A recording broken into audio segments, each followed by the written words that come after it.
Bismillahirrahmanirrahim. Assalamualaikum warahmatullahi wabarakatuh. Pertama-tama saya mengucapkan terima kasih atas kesediaan ibu-ibu sekalian untuk meluangkan waktunya membersamai kami dalam pemaparan diseminasi budaya positif sebagai bentuk aksi nyata dari modul 1.4 program calon guru penggerak angkatan 10 dari SD Negeri 24 Salemba. Pertama-tama, marilah kita selalu memanjatkan puji dan syukur kehadirat Allah Subhanahu wa Ta'ala, karena pada pagi hari ini kita semua masih diberikan nikmat kesehatan untuk hadir di sekolah kita, melaksanakan rutinitas kita sebagai kewajiban kita untuk mencerdaskan anak bangsa. Tak lupa pula senantiasa kita kirimkan sholawat dan salam kepada Nabiullah Muhammad Sallallahu Alaihi Wasallam, Nabi sebagai panutan dan rahmat untuk kita semua. Baik, sekarang kita masuk pada pemaparan materi tentang diseminasi budaya positif. Saya sendiri Aksa Said SPD dan ada rekan yaitu Ibu Pratiwi SPD. Kami berkolaborasi untuk memaparkan diseminasi budaya positif ini sebagai bentuk aksi nyata di modul 1.4. Menurut KHD, tujuan pendidikan adalah menuntun segala kodrat yang ada pada anak-anak agar mereka dapat mencapai keselamatan dan kebahagiaan yang setinggi-tingginya, baik sebagai manusia maupun sebagai anggota masyarakat.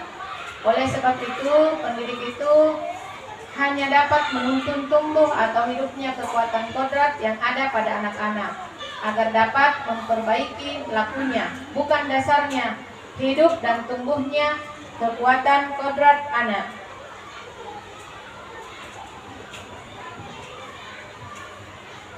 Berikutnya adalah budaya positif. Budaya positif di sekolah yaitu nilai dan kebiasaan di sekolah yang berpihak pada murid agar mereka dapat berkembang menjadi pribadi yang kritis, penuh hormat dan bertanggung jawab sesuai dengan profil pelajar Pancasila. Tadi dikatakan bahwa guru itu sebagai menuntun siswa untuk dia belajar sebagaimana dengan sesuai dengan potensi, karakter dan minatnya. Kemudian ada budaya positif di sekolah. Budaya positif itu tentunya dimulai dari kita sebagai pendidik menerapkan beberapa budaya positif sehingga bisa dicontoh atau diteladani oleh siswa kita.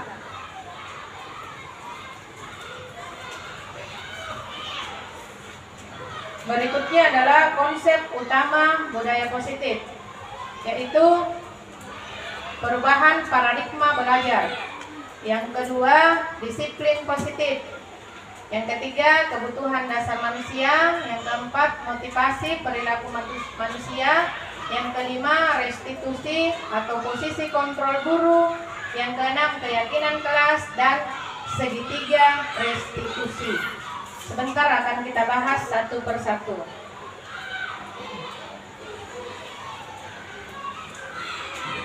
Nah, perubahan paradigma belajar. Dalam membangun budaya positif, sekolah dapat menyediakan lingkungan yang positif, aman dan nyaman agar siswa mampu berpikir, bertindak dan mencipta dengan merdeka, mandiri dan bertanggung jawab. Yang kedua, disiplin sangat berkaitan dengan kontrol guru terhadap siswa. Nah, perubahan paradigma. Kegiatan kepalan tangan. Dimisalkan ada A dan B, Bapak, Ibu dan rekannya. Kemudian sobek secari kertas kecil, tuliskan benda atau sesuatu yang sangat berharga untuk Anda. Letakkan di salah satu tangan Anda dan genggam benda tersebut dengan segala cara. Nah, buat kepalan tangan. Teman B mencoba dengan sekuat tenaga dengan berbagai cara untuk meminta Anda memberikan benda tersebut. Bisa membujuk, mengancam, menghardik, merayu atau menyuap apa saja agar dapat membuka kepalan tangan Anda. Apa yang terjadi? Nah, sekarang coba Bapak Ibu. Silahkan sekarang kepala tangan tak? Mau di tangan kanan atau tangan kiri? Nah, semisal Ibu Hamsia, kalau saya meminta apa yang kita kepal itu, andaikan sesuatu yang sangat berharga, yang sudah kita tulis, yang sangat berharga di dalam hidup tak. Tapi kalau saya meminta, ayo Bu Hamsia, itu yang kita genggam, bisa diberikan ke saya tidak? Bisa Bu? Bisa saya minta apa yang kita genggam itu? Bisa? Bisa ya? Alhamdulillah. Nah, sekarang kalau Ibu Yusi, bisa tidak diberikan saya apa yang kita genggam itu? Tidak bisa. Kenapa tidak bisa? Ayolah Bu, nanti saya gantikan dengan yang lebih berharga. Mau digantikan apa Bu? Karena yang ada di genggam saya lebih penting dari Coba, nanti saya kasih di gantinya yang lebih bagus. Bagaimana Bu Yusi? Tetap tidak mau? Kenapa bisa tidak mau Bu? Kan akan saya gantikan Ki, saya tidak minta cuma-cuma. Saya gantikan Ki Bu. banyak rahasia. Bagaimana Bu? Tetap tidak mau? Berharga ya? Berapa harganya Bu? Nanti saya gantikan Ki. Bagaimana Bu Yusi? Tetap tidak mau? Nah, coba Bapak, Ibu sekalian, dari kedua contoh ini, tadi yang pertama ada yang mau menyerahkan ke saya, yang di genggamannya Ibu Hamsia. Terus yang kedua Ibu Yusi dengan giginya, walaupun saya rayu, saya minta untuk menyerahkan apa yang dia genggam, saya gantikan yang lebih dari itu harganya, tapi tetap tidak mau. Ada yang tahu apa sebenarnya yang intinya ini? Jadi ada intinya adalah bahwa yang memegang kontrol pada diri kita itu adalah diri kita sendiri. Jadi meskipun saya meminta dengan segala cara, merayu dengan segala cara, tapi kalau kita kontrol diri kita, maka kita akan tetap gigih bertahan untuk tidak menyerahkan apa yang kita pegang, apa yang kita miliki. Sama juga yang memegang kendali itu, yang misalnya dengan mudahnya memberikan, kan yang kontrol diri kita adalah kita sendiri, ya. Bisa dipahami mungkin ibu-ibu. Nah, kita masuk pada perubahan paradigma teori kontrol atau teori pilihan, ilusi kontrol. Ilusi guru mengontrol murid. Ilusi bahwa kritik dan membuat orang merasa bersalah dapat menguatkan karakter. Yang ketiga, ilusi bahwa semua penguatan positif efektif dan bermanfaat. Kemudian ilusi bahwa orang dewasa memiliki hak untuk memaksa. Nah, sama seperti tadi itu, namanya juga ilusi. Ada yang tahu apa itu ilusi? Nah, sesuatu yang tidak nyata. Selalu kita menganggap bahwa saya bisa mengontrol murid, saya bisa membuat murid apa yang saya katakan, itu yang akan terjadi. Padahal sebenarnya kembali lagi bahwa murid itu mereka sendiri yang mengontrol dirinya. Sama tadi ada kata bahwa guru itu cuma menuntun, yang menentukan mereka mau bagaimana itu ya kembali ke dirinya. Mungkin dialami Bapak Ibu ya, yang di kelas, bagaimanapun kita membelajarkan sesuatu kepada anak, sebentar pada akhirnya kembali lagi ke dia. Bukan begitu Bu? Iya. Jadi kritik membuat orang merasa bersalah atau menguatkan karakter. Ini kadang juga keliru. Kadang kita kritik orang, kita menganggap bahwa dia merasa bersalah, malah kadang sebaliknya. bisa menantang. Jadi tergantung cara kita menyampaikan kritikan tersebut. Dengan cara positif mungkin mereka bisa terima. Begitupun dengan penguatan positif, efektif dan bermanfaat. Ilusi bahwa orang dewasa memiliki hak untuk memaksa. Karena kita merasa kita itu yang paling dewasa di kelas, maka kita memaksakan siswata untuk melakukan apa yang seperti yang kita mau. Padahal sebenarnya itu semua adalah ilusi. Cuma bayangan tak saja. Padahal sebentar akan kembali lagi ke siswata pribadinya masing-masing. Nah, sekarang stimulus, siapakah sesungguhnya yang memiliki kontrol? Yang pertama, kita mencoba mengubah agar orang berpandangan sama dengan kita. Nah, teori kontrolnya sebenarnya adalah kita berusaha memahami pandangan orang lain tentang dunia. Yang kedua, perilaku buruk dilihat sebagai suatu kesalahan. Padahal semua perilaku memiliki tujuan. Yang ketiga, orang lain bisa mengontrol saya. Nah, kembali bahwa hanya Andalah yang bisa mengontrol diri Anda. Saya bisa mengontrol orang lain. Nah, Anda tidak bisa mengontrol orang lain. Siapapun itu, yang kembali lagi siapa yang akan mengontrol dirinya adalah pribadi masing-masing. Cuma kita saling mengarahkan. Kemudian pemaksaan adalah pemaksaan ada pada saat bujukan gagal. Padahal yang benar adalah kolaborasi dan konsensus menciptakan pilihan-pilihan baru. Nah, kemudian model berpikir menang kalah. Yang sebenarnya adalah model berpikir menang-menang. Yang mana dikatakan menang-menang? Nah, kalau menang kalah itu misalnya ada anak yang berkelahi, jelas ada yang menang, ada yang kalah. Tapi kalau teori berpikir menang-menang itu kita dapatkan penyelesaian seperti itu ketika kita melakukan restitusi. Ya, meskipun ada yang bersalah tapi dia tetap menang. Sebentar akan lebih lengkap materinya di slide berikutnya. Nah, kita masuk sekarang adalah disiplin positif. Apa makna disiplin? Mungkin Bapak Ibu bisa sedikit berkomentar apa itu makna disiplin. Nah, satu, sesuai aturan menurut Ibu Pratiwi. Patuh dan taat pada aturan. Ada lagi? Disiplin. Tepat waktu. Ya, betul semua ya. Betul semua sekarang pendapat tentang disiplin. Tapi mari kita lihat. Nah, disiplin positif ya. Dikatakan disiplin positif ini. Teori kontrolnya yang diungkapkan oleh Dr. William Glasser ya.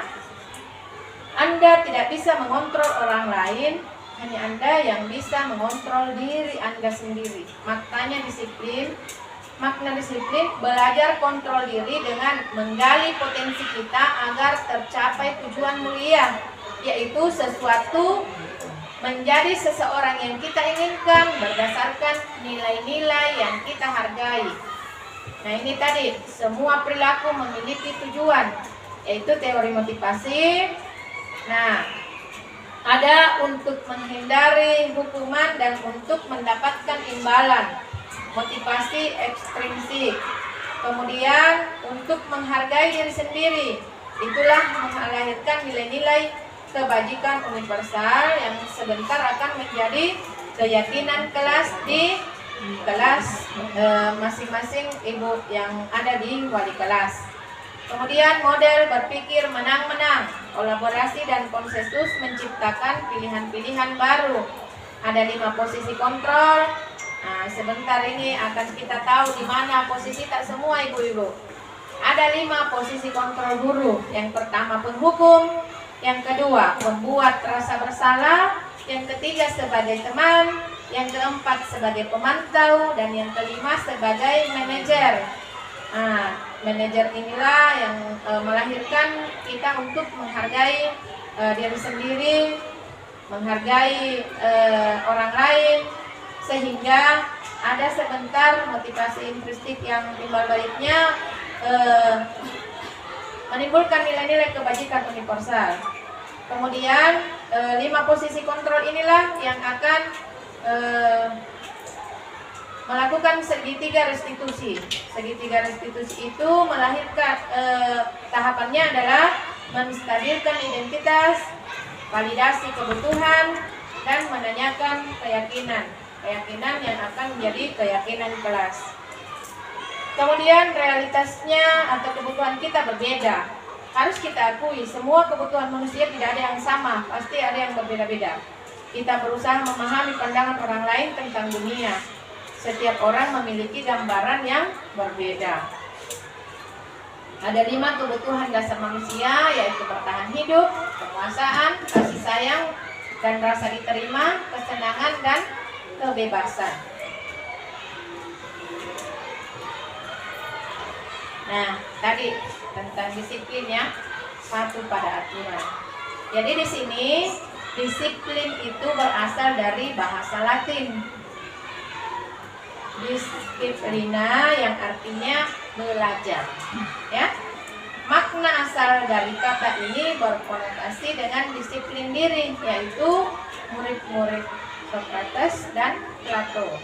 Disiplin diri membuat orang menggali potensinya menuju sebuah tujuan yang dia hargai. Namun dalam budaya kita, makna kata disiplin telah berubah menjadi sesuatu yang dilakukan seseorang pada orang lain untuk mendapatkan kepatuhan.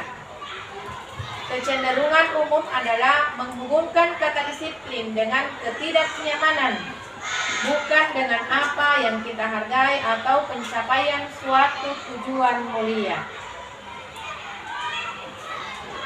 Nah, berikutnya kebutuhan dasar manusia.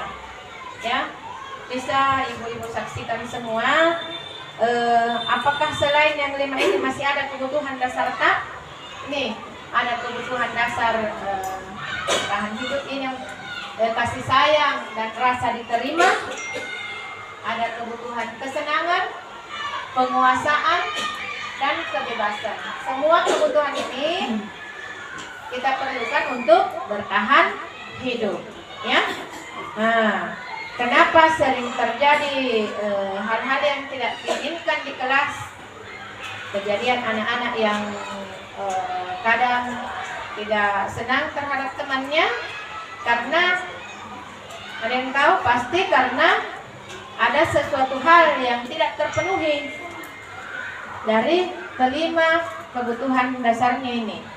Mungkin dia merasa tidak dihargai atau merasa tidak memiliki kebebasan atau susah mendapatkan kesenangan, sampai mereka kadang ada yang memberontak. Tapi ketika Bapak Ibu guru semua menyadari posisi kontrol dan cara menerapkan segitiga restitusi, saya rasa hal yang demikian bisa kita hindari. Berikutnya adalah teori motivasi perilaku manusia. Yang pertama, untuk menghindari ketidaknyamanan atau hukuman. Apa yang akan terjadi apabila saya tidak melakukannya? Kemudian ini ada motivasi eksternal. Kemudian untuk mendapatkan imbalan dari orang lain atau institusi. Apa yang akan saya dapatkan apabila saya melakukannya? Yang ketiga adalah untuk menghargai diri sendiri.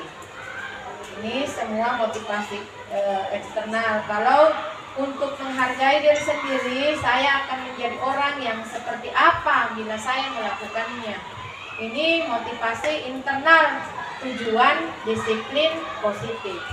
Jadi melalui ini saya sangat mengharapkan ibu-ibu bapak sekalian melakukan sesuatu jangan karena mengharapkan imbalan, tetapi betul-betul kita melakukan kewajiban kita karena kesadaran dari diri kita, dari dalam diri kita untuk menerapkan.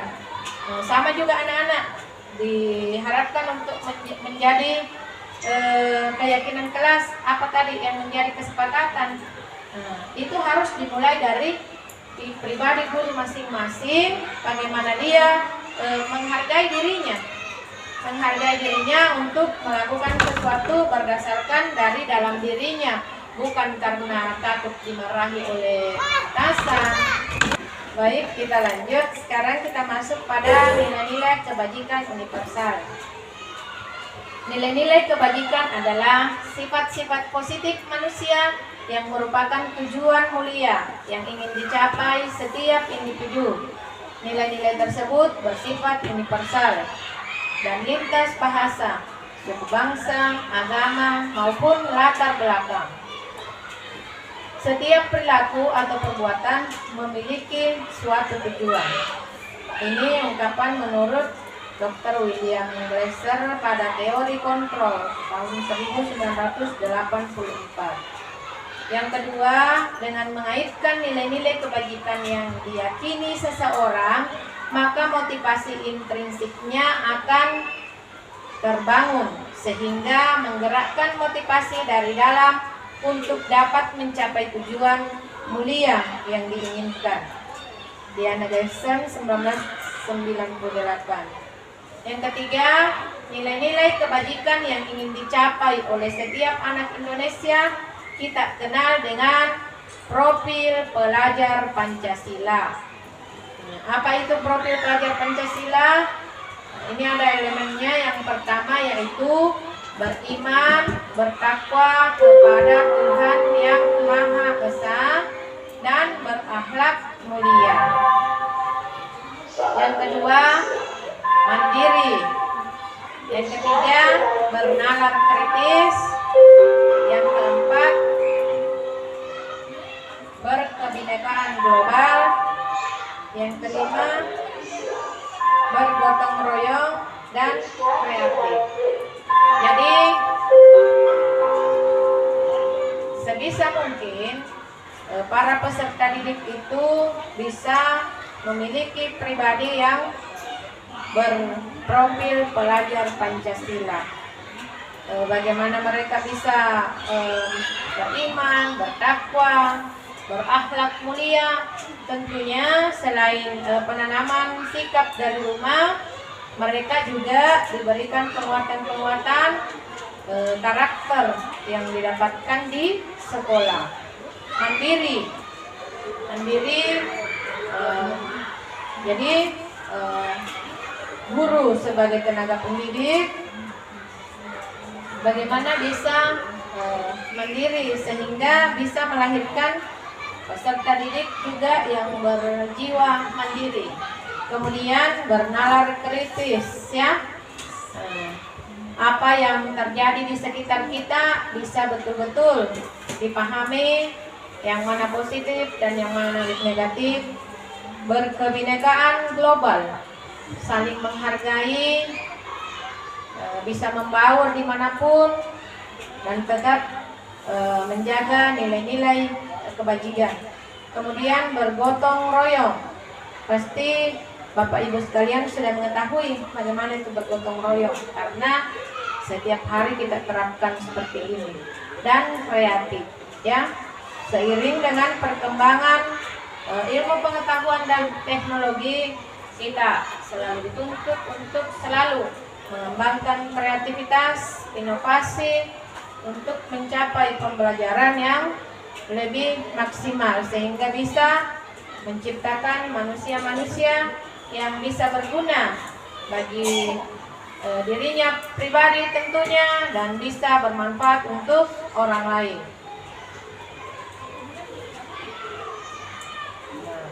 Merdeka. Apakah selama ini Bapak Ibu sudah merasa merdeka? Sudah berapa tahun kita meraih kemerdekaan? Ya? Berapa Pak Syahrul? Sudah 76 tahun kita merdeka. Masih pernah saya dapatkan di media sosial mengatakan bahwa kita sudah merdeka tapi masih tetap merasa terjajah. Ada yang tahu maksudnya? Apalagi kadang ada guru yang merasa katanya kurikulum merdeka, kenapa malah terjajah sekarang dengan adanya PNN? Nah, itu suatu paradigma yang salah, Bapak Ibu.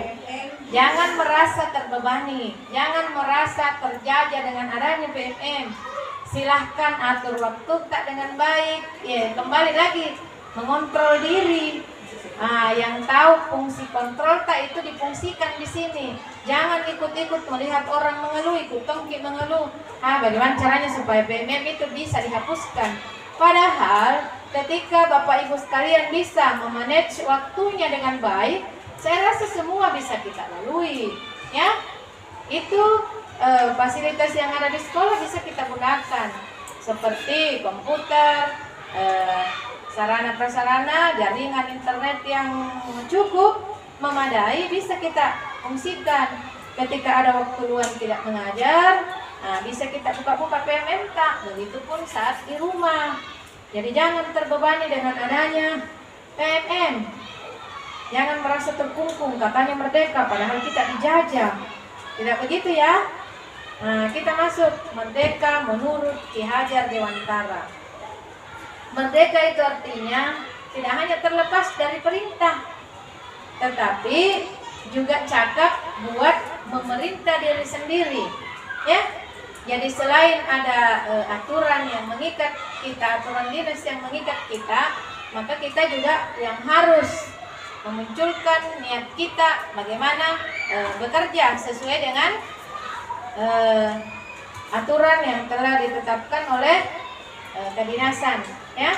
Jadi jangan merasa selalu bahwa seperti tadi mengharapkan imbalan kalau mau bekerja, tetapi merdekakanlah diri Bapak Ibu sekalian supaya lebih cakap lagi membuat memerintah dirinya sendiri untuk selalu berbuat baik, selalu berusaha mengikuti pembaruan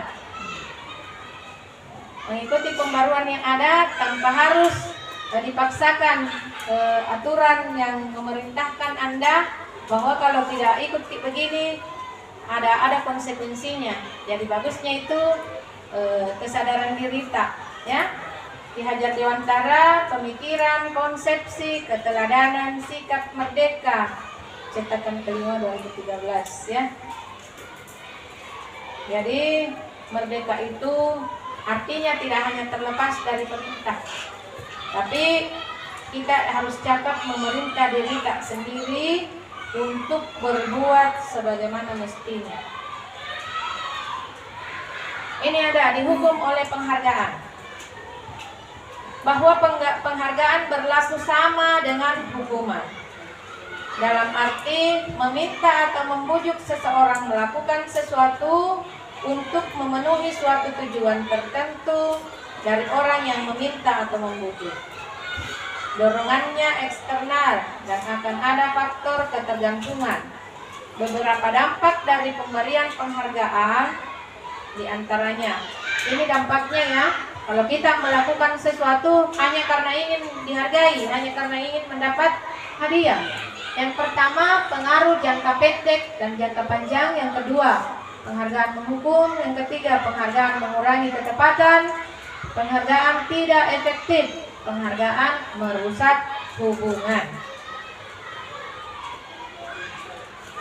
Dihukum oleh penghargaan. Penghargaan menurunkan kualitas. Penghargaan mematikan kreativitas. Dan penghargaan mengurangi motivasi intrinsik, ya. Bentuk program kebajikan atau apresiasi. Dalam memberikan apresiasi atau pengakuan perlu diingat beberapa hal. Jadi sering kita memberikan apresiasi, ya.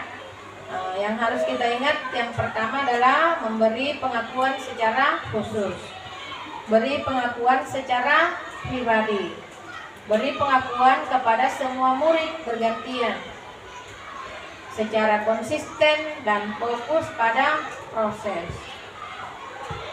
Sering Bapak Ibu pasti lakukan ini, bagaimana memberi pengakuan secara khusus, bagaimana memberi pengakuan secara pribadi kepada semua murid secara konsisten maupun fokus pada proses. Nah, kita masuk pada contoh pengakuan atau apresiasi kebajikan. Pembukanya, ini ada 3 kolom. Pembuka, nilai kebajikan, dan situasi. Kemarin saya perhatikan rasa empatimu besar sekali pada saat menolong murid baru di kelas kita. Yang kedua, saya menghargai kepedulianmu pada saat kamu membantu teman-temanmu di tugas kelompok. Yang ketiga, terima kasih untuk rasa tanggung jawabmu pada saat kamu memungut kertas-kertas yang berserakan di lantai. Ini apresiasi kebajikan itu besar dampaknya dibandingkan dengan memberikan hadiah atau penghargaan. Lebih besar dampaknya kita memberikan pengakuan atau apresiasi kebajikan bagi anak-anak yang bekerja misalnya. Seperti ini. Apa bedanya kita guru? Kalau kita sudah melakukan sesuatu dengan diberikan hadiah yang mana berbekas di hati kita, dengan kita diberikan pengakuan atau apresiasi kebajikan. Yang mana lebih berbekas di hati kita, merasa dihargai ki. Kalau diberikan misalnya hadiah, diberikan ki muk, dibandingkan dengan diberikan pujian. Wah, bagus sekali Bu. Contoh, ketiga contoh pengakuan atau apresiasi kebajikan ya, yang bisa Bapak Ibu terapkan di kelas untuk anak didik. Jadi anggapan selama ini dengan memberikan hadiah itu akan menjadi motivasi bagi peserta didik itu kurang tepat Bapak Ibu. Nah, bisa sebenarnya direfleksi itu diberikan saja penguatan, dikasih jempol, dikasih tepukan, semangat, apresiasi dan sebagainya ya.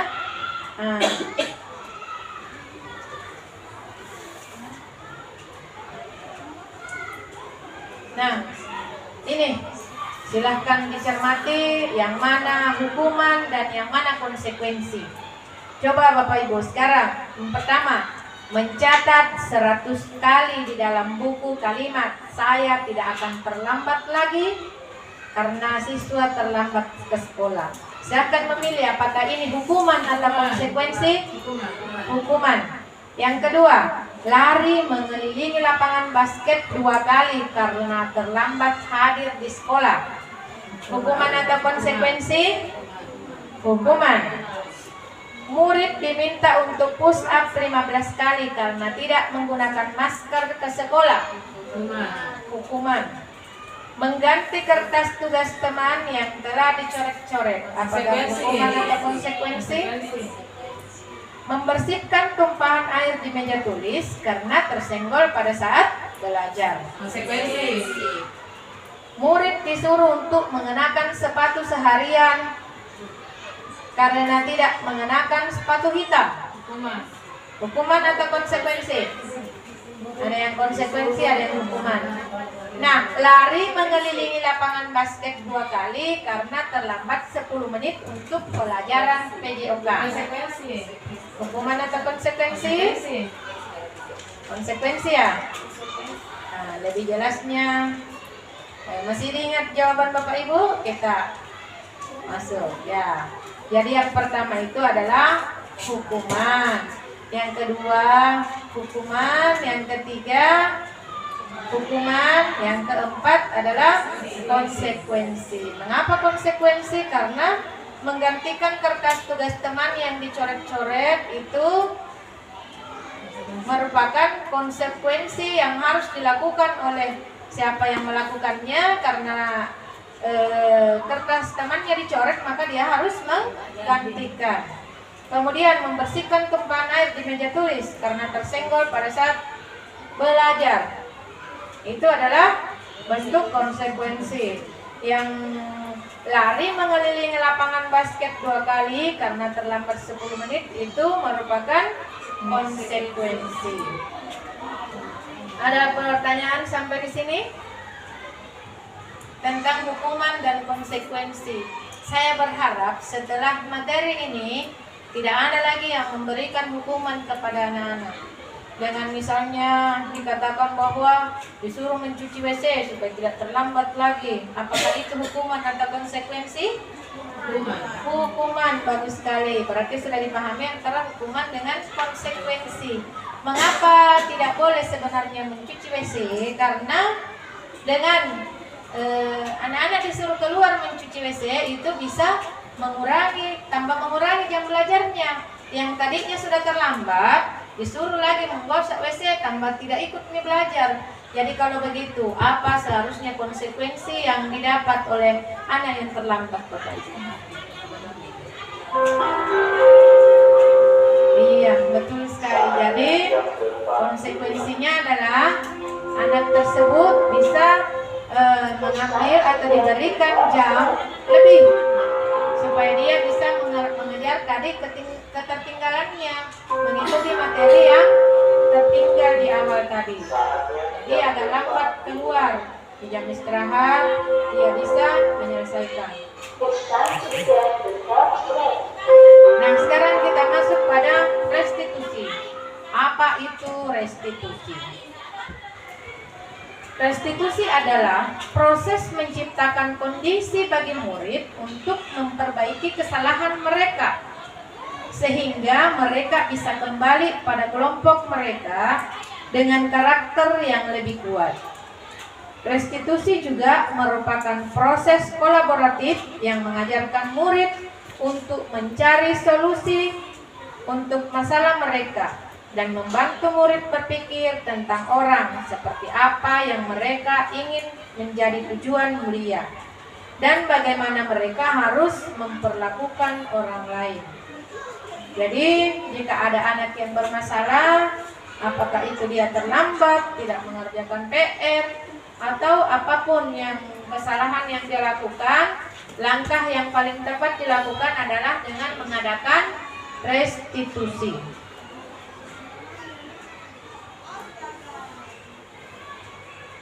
Nah ini identitas gagal dan identitas sukses. Hukuman itu membuat identitas gagal, ya. Nah, sesuatu yang menyakitkan harus terjadi. Kalau konsekuensi memang sesuatu harus terjadi. Nah, dengan adanya restitusi merupakan pilihan untuk bagaimana anak itu tidak melanggar lagi. Kemudian yang kedua, hukuman itu tidak nyaman untuk murid, anak untuk jangka waktu panjang.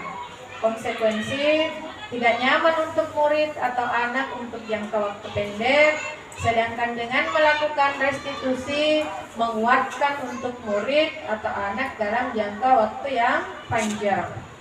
Yang ketiga, hukuman itu korban mendapatkan keadilan, sedangkan konsekuensi korban bisa diabaikan.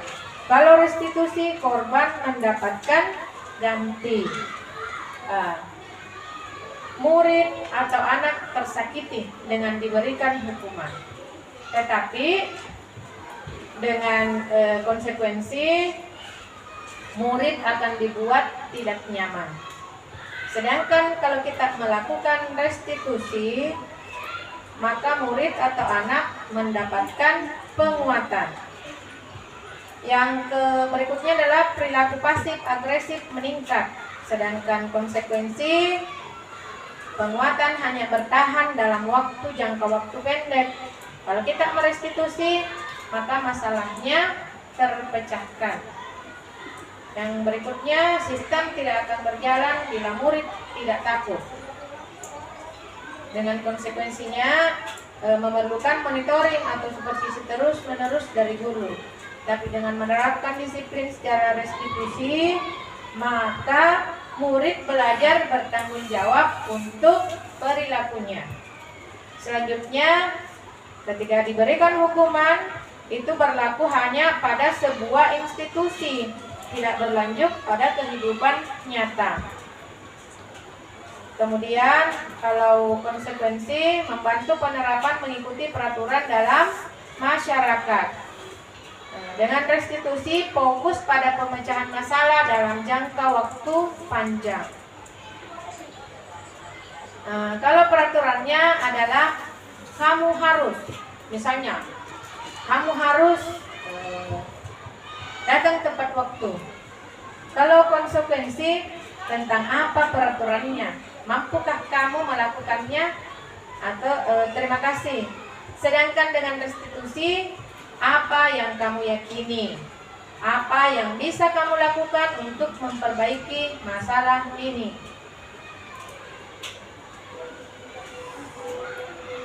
Pada akhirnya, kalau diberikan hukuman, murid akan membenci peraturan. Sedangkan konsekuensi, murid akan menghormati peraturan, dan dengan kita memberikan restitusi, murid akan menghormati dirinya dan orang lain. Jadi dari ketiga disiplin ini, identitas gagal dan sukses, bisa Bapak Ibu lihat, kalau hukuman itu akibatnya berakibat negatif. Sedangkan dengan memberikan konsekuensi, maka ini sifatnya netral, ya. Tetapi yang paling bagus dilaksanakan adalah restitusi. Itu bersifat positif. Jadi sebisa mungkin apapun yang terjadi ketika ada anak-anak yang bermasalah, maka langkah awal yang harus kita lakukan adalah dengan restitusi. Nah, ada 3 tahapannya. Yang pertama, menstabilkan identitas, validasi tindakan yang salah, dan menanyakan keyakinan. Ya, saya rasa materi untuk saya sudah selesai dan akan dilanjutkan oleh rekan Ibu Pratiwi. Waktu dan tempat saya persilahkan.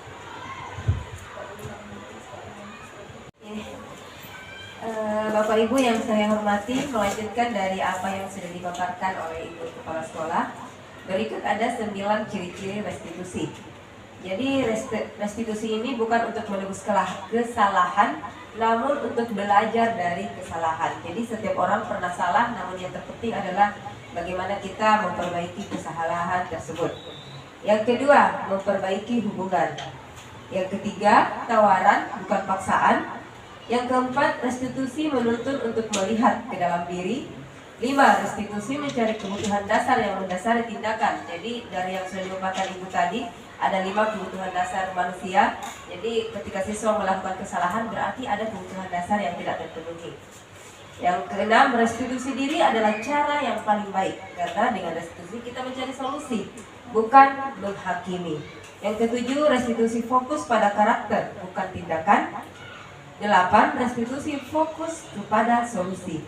9, restitusi mengembalikan murid yang berbuat salah pada kelompoknya. Jadi ketika dia berbuat salah, dia dikembalikan kepada jalur yang semestinya.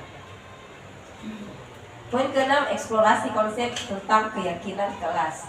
Mengapa tidak peraturan saja? Mengapa harus keyakinan kelas? Jadi sebelumnya di dalam kelas, pada tahun-tahun sebelumnya mungkin di dalam kelas kita menerapkan peraturan bahwa kita menentukan poin A, B, C, siswa tinggal mengikuti. Tidak boleh ini, tidak boleh itu, harus ini dan harus itu. Namun sekarang kita melakukan keyakinan kelas bersama murid, menanyakan kembali kepada murid apa yang mereka yakini, apa nilai-nilai kebajikan yang menurut mereka benar.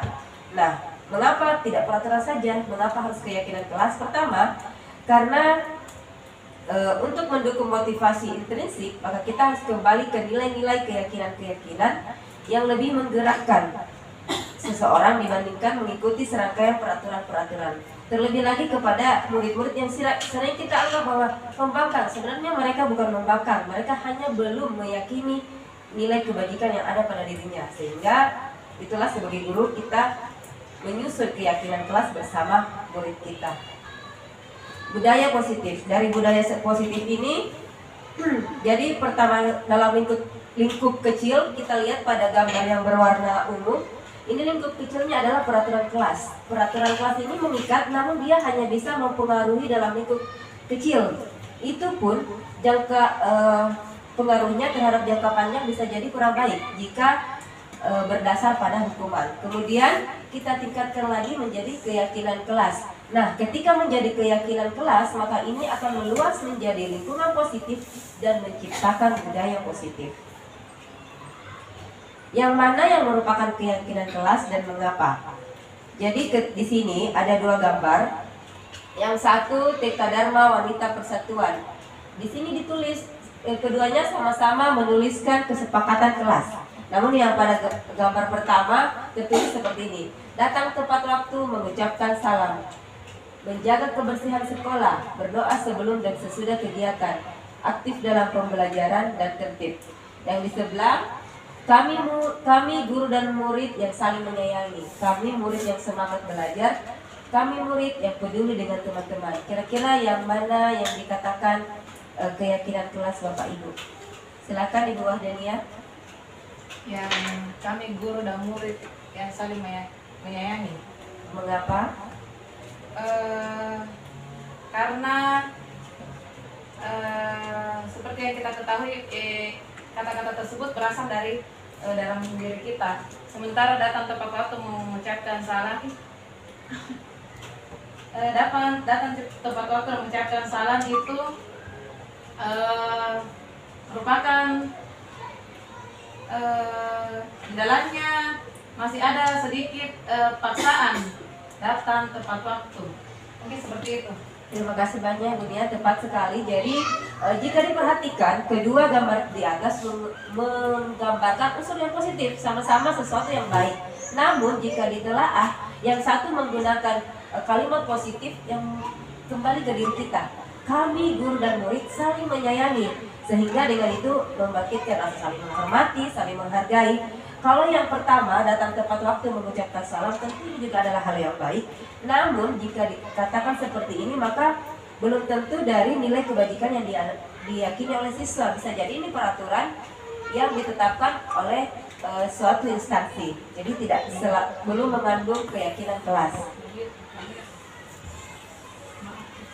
Nah, pada gambar di layar, pada tabel di layar ada dua kolom, yaitu peraturan dan keyakinan kelas.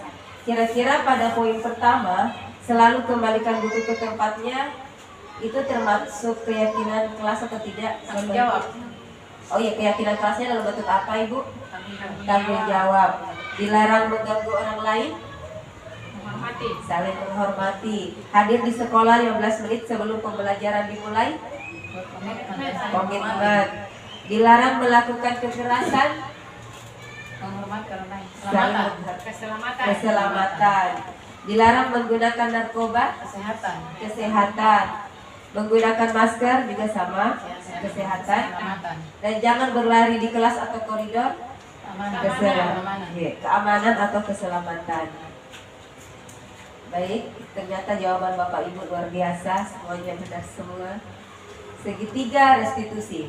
Jadi segitiga restitusi ini merupakan proses menciptakan kondisi bagi murid untuk memperbaiki kesalahan mereka, sehingga mereka bisa kembali pada kelompok mereka dengan karakter yang lebih kuat.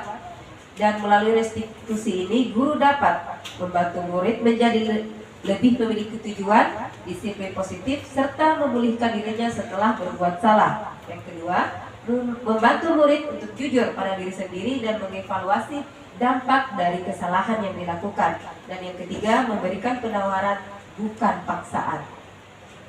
Di depan ada gambar segitiga restitusi. Jadi ketika melakukan restitusi, kita melalui 3 tahapan. Yang pertama yaitu menstabilkan identitas, yaitu ketika kita tanyakan, misalnya Nak Yusuf, kenapa tadi Nak Yusuf terlambat? Nah, itu kita mulai menstabilkan identitas, menanyakan apa alasannya. Kemudian memvalidasi tindakan yang salah. Maksudnya kita memberitahu kepada murid,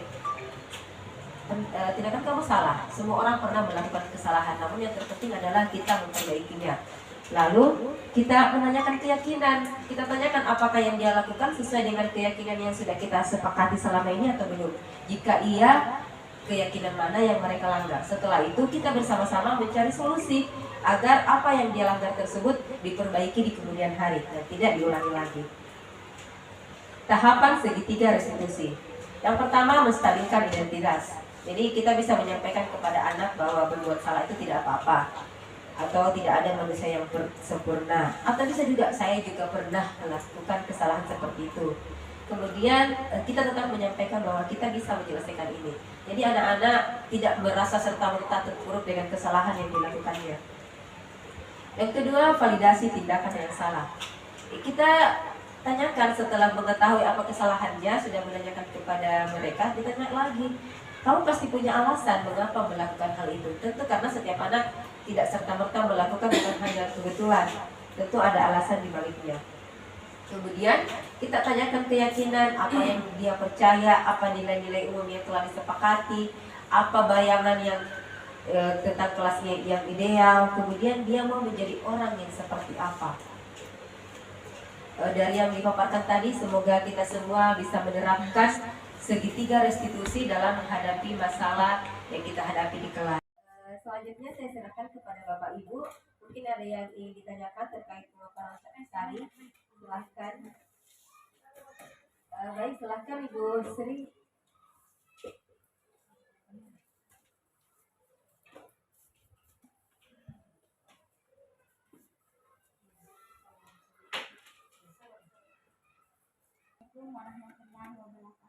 Waalaikumsalam warahmatullahi wabarakatuh. Saya dari kelas wali kelas 2C.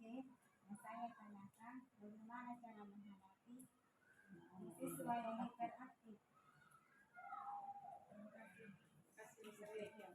Mungkin ada lagi yang lain? Biasa sih.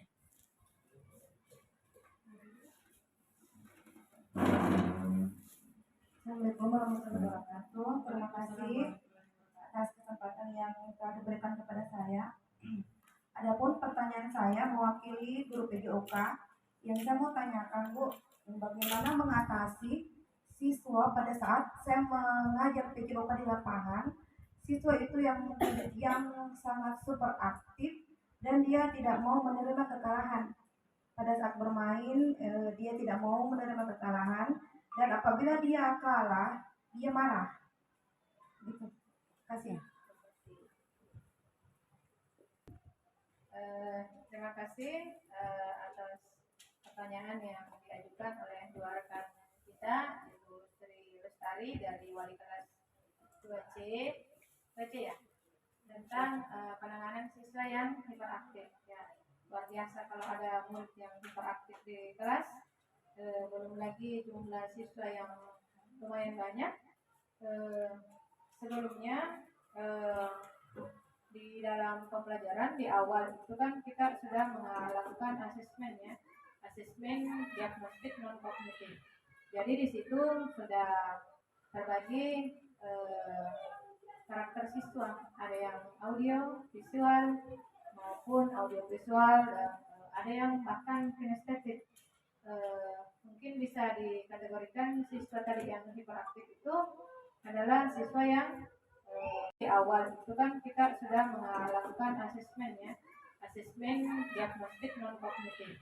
Jadi di situ sudah terbagi karakter siswa, ada yang audio visual maupun audio visual, dan ada yang bahkan kinestetik. Mungkin bisa dikategorikan siswa tadi yang hiperaktif itu adalah siswa yang kebutuhan belajarnya harus diberikan secara kinestetik ya. Kemudian kembali lagi, kenapa sampai dia hiperaktif? Tadi ada materi yang saya tayangkan tentang kebutuhan dasar manusia. Ada yang masih ingat mungkin bahwa ada ketika terjadi sesuatu di luar keinginan kita, maka berarti ada kebutuhan yang tidak terpenuhi. Salah satunya itu tadi, kenapa dia hiperaktif? Mungkin Ibu Sri bisa memberikan suatu metode yang berbeda dari siswa yang lain terhadap siswa yang hiperaktif tersebut, karena dia butuh perhatian khusus. Bukan berarti mengesampingkan yang lain, tetapi cobalah dengan pembelajaran berdiferensiasi ya. Penuhi kebutuhan anak tersebut supaya dia bisa memaksimalkan pembelajarannya. tentunya diawali dengan pendekatan emosional. Coba sentuh hatinya, kenapa sampai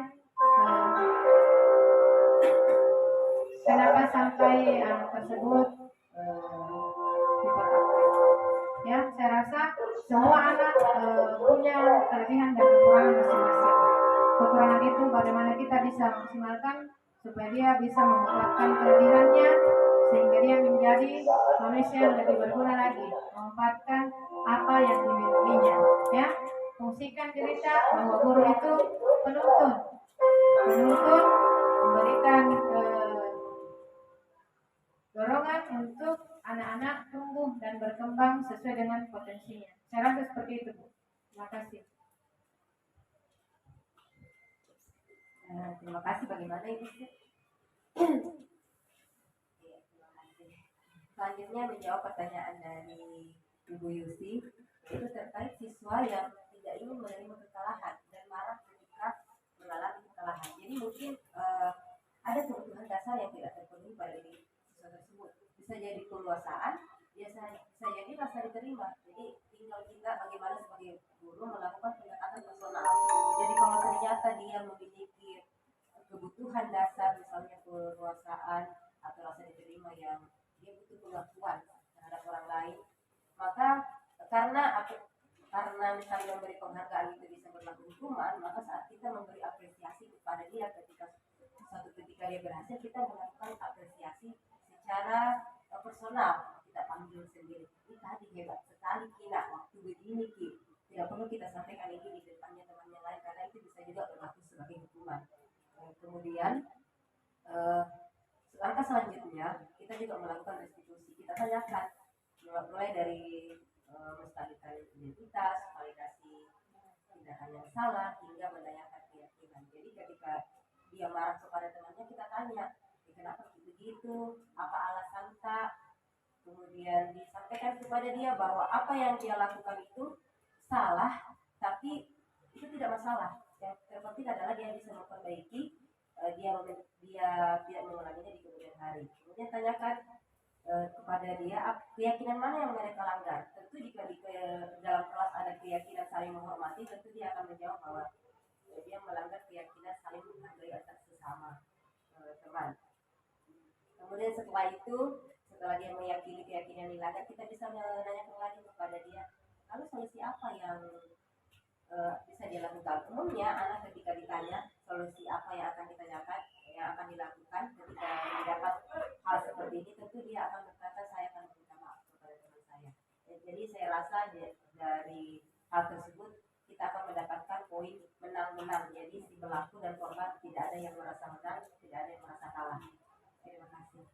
Selanjutnya saya kembalikan kepada Lucy.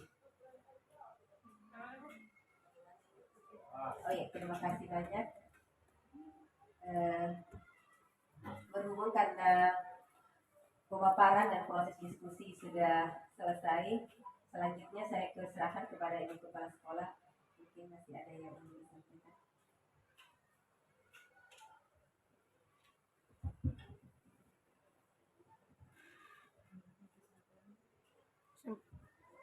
Terima kasih sebelumnya atas waktu Bapak Ibu sekalian yang sudah diluangkan untuk mengikuti pemaparan materi kami.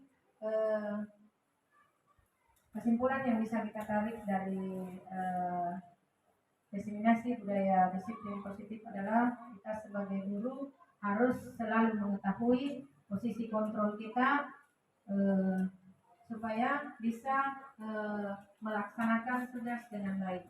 Kemudian bagaimana kita memenuhi kebutuhan peserta didik kita dengan adanya kebutuhan dasar manusia. Yang ketiga yaitu yang harus kita lakukan adalah setiap ada kejadian yang butuh penanganan, maka sebisa mungkin dilakukan penanganan dengan merestitusi. Semoga dengan adanya materi ini bisa lebih menambah pengetahuan kita dan bisa kita terapkan dalam keseharian sehingga tujuan yang ada dalam visi misi sekolah bisa tercapai dengan baik. Demikian Bapak Ibu, apa yang saya sampaikan, lebih dan kurangnya mohon dimaafkan. Wabillahi taufiq wal hidayah.